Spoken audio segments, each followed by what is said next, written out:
I want to go back to a story we mentioned earlier. Senator Rand Paul says he was uninvited to a White House picnic for members of Congress and their families set to take place later today. The reason? The Kentucky Republican says it's retribution for his opposition to the budget mega bill, the president's tariffs, and other Trump policies that he has quite publicly disagreed with. Every Democrat will be invited. Every Republican will be invited, but I will be the only one disallowed to come on the grounds of the White House. I just find this incredibly petty. I mean, I have been, I think, nothing but polite to the president. I have been a intellectual opponent, a public policy opponent, and he's chosen now to uninvite me from the picnic and to say my grandson can't come to the picnic. I just the level of immaturity is beyond words. I don't know, it's just incredibly petty, and it shows that, look, I'm arguing from a true belief and worry that our country is mired in debt and getting worse, and they choose to react by uninviting my grandson to the picnic. I don't know, I just think it really makes me lose a lot of respect I once had for Donald Trump. Oof. And joining us now, Democratic Congresswoman April McClain-Delaney of Maryland. She's the chair of the New Democrat Coalition Rural Broadband Task Force. And this is actually taking a central role here, right? Because as we talk about the ways that the Senate could change this reconciliation package, there has become a new focus on this AI moratorium piece. And that's exactly what you're zeroing in on here. So for viewers who may not have read the 1,100-page bill, including some Republicans apparently, talk to us about what this is and why you're concerned about it. Well, I'm concerned about this bill for a multitude of reasons, and the way in which, how you spend money is really how you prioritize your American values, right?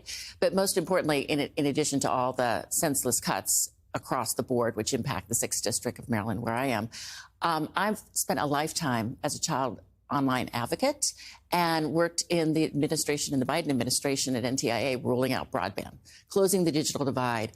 And unfortunately, they have placed kind of snuck into this reconciliation package, a budget package that is putting a moratorium on AI regulation by the states, and if they for 10 years.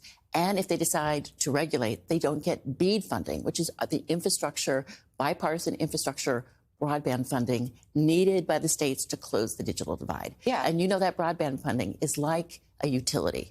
I mean, like electricity or water, you really can't thrive in our economy, in online learning with our kids, unless you have broadband. Well, I've even talked to some more rural areas. I was reporting a story about Next Generation 911 and the ability to text if you need emergency help. And rural broadband is one of the things that's an important and essential layer for areas that are trying to expand just their basic emergency services. So just to hammer this home for folks. And that is really important. I worked at NG 911. Yes. Well, at NTIA and Public Emergency Services, geolocation services and broadband, and really universal broadband, high speed, affordable, accessible broadband is key for everything we do. And if we don't have it, and if we actually weaponize, infrastructure funding, which has been pre-approved, passed by Congress, this is pre-appropriated funding, and clawing that back and really kind of in a coercive policy, trying to get a force and ram through AI legislation. And listen, artificial intelligence is here. It is a global race to get ahead. But it's really important we have bumpers and safeguards with respect to ethical and safe use and do no harm. And it is really important that we have a standalone, comprehensive bill that looks at all facets of it. And really, just 2 days ago, I was in the Ag Committee, and we looked at how do we regulate digital assets, crypto. Yep. But really, and there's really great things to do in precision agriculture and different things, but you need broadband to be able to even, help with all of these 21st century innovations. And so within this package, we are basically saying to states, if it passed right now, that if they take money to expand rural broadband, they will not be able to regulate against AI for a set number of years. We've seen how quickly AI moves. 10 years. We've seen how quickly AI moves, even just in a year or two. What's the impact? In a month or two. So what's the impact then of saying you can't touch this stuff for a few years? What's the impact on kids that you've worked with, for example? Well, I think the problem is you you know, I've been trying to get comprehensive privacy for kids for over a decade. I worked at Common Sense Media. And so if, you know, we have not been able to pass a lot of these protections with respect to social media, so much less, you know, think about virtual reality and AI in such a bigger and broader way. And it's not only just online safety, which I've been working on my whole life, but it's also consumer fraud, deep fakes. I mean, thinking about, you know, it's an amplification effect in so many different ways.